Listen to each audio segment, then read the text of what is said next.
It's a common sense recap of the big stories. It's Katz and Cosby on 77 WABC. Joining us now is the best economic guru out there, Forbes chairman and editor-in-chief, Steve Forbes. Steve, so much on the economic front. I don't know if you heard this, but there is word that Kamala Harris may be proposing a corporate tax rate to move it up to 28%. It's now, 21%. Talk about a job killer. Well, yes, and it would have the distinction of making our corporate tax rate higher than China's. Not a good position you want to be in. Made worse when you add in state and local taxes as well. So the 28 actually is about 33.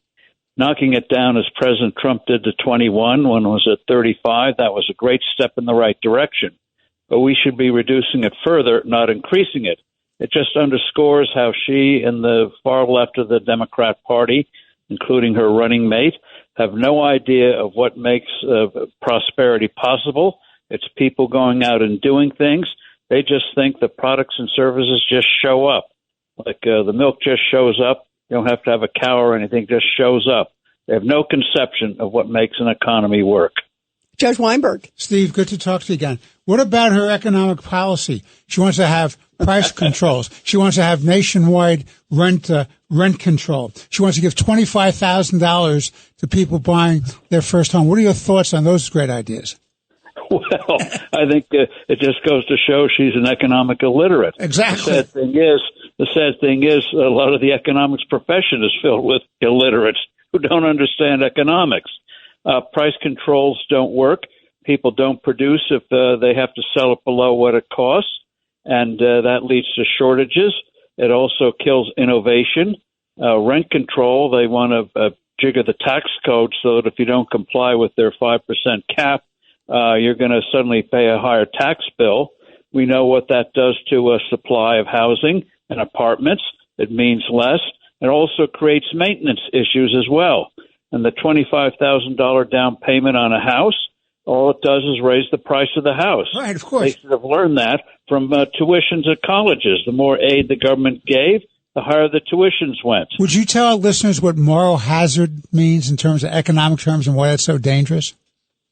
Well, moral hazard means that you take on risks and dangers that end up doing the opposite of what you intended to do.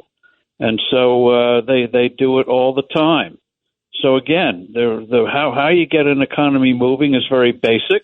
Remove barriers, reduce rates, reduce regulations, and have a stable currency, and voila, great things happen.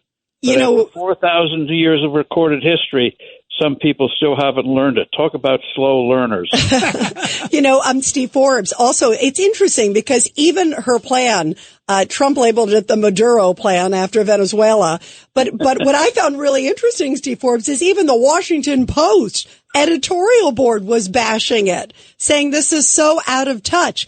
I mean, why do you think she came up with it if even like the Washington Post and others are bashing it? Because the far left loves the idea. It's not about economic efficiency. It's not about a more prosperous economy. It's about control, so that everything a business does, they get to have a say in it and tell you what to do and what not to do. And when they see something like a price they don't like, they just want to wave a magic wand, or call this the toxic killer wand, and wave it and kill what's in front of them. And so instead of watering the lawn, they want to put poisons on the lawn. Yeah, absolutely. Judge Weinberg. So, in a nutshell, if she became president and the tax cuts that were created by Trump expired, and she was going to raise taxes on everybody, and she's creating this economic incentive so we have another housing bubble because people taking on mortgages they can't afford, that means the government has to bail them out. What happens to this great country's economy?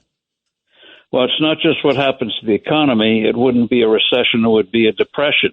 Raising the capital gains tax to 44%, taxing unrealized gains, and the controls that we've been talking about, and the other tax increases, you wouldn't have producers anymore. They think wealth is like, you remember Scrooge McDuck, the Disney character, and his money bin, where he had piles of coins and dollar bills and jewelry. They think that's what wealth is, and they just send in a bulldozer and seize the wealth. They don't realize most wealth is not cash. Most wealth is the value of assets. So if you have a bad environment, the value of those assets go down, and that wealth goes poof, disappears. Yeah, absolutely. It just seems so out of touch. That's a great analogy. I remember that cartoon character. I was watching it over the weekend with my granddaughter. Right? Okay, well, I'm glad your granddaughter was there watching it with you and not just you. Right? Steve Forbes, thank you very much. We love having you on, Steve. Thank you very much. Great to be on, Rita, and thank you, Judge, and keep fighting. We've got a big one ahead of us. Yeah, this is a biggie. Absolutely. Thank you.